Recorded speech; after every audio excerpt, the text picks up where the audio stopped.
Hi everyone, in today's video, I will help you how to activate your Latitude credit card. So, if your credit card has arrived and you're ready to spend it, then you should first activate it.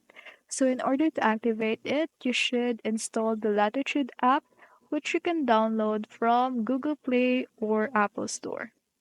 Next is you should follow the prompts on the screen and just get in touch. Also, you need to also provide the card number, the expiration date, and other details that you need to provide in order to activate your card.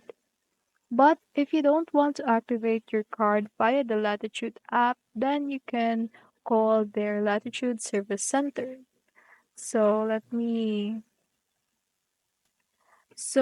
in their service center, I cannot go in, but you can just tap in and search up their Latitude Service Center on your website, and it will pop up and just help or call to their service center in order to assist you with your activation with your card. That's all.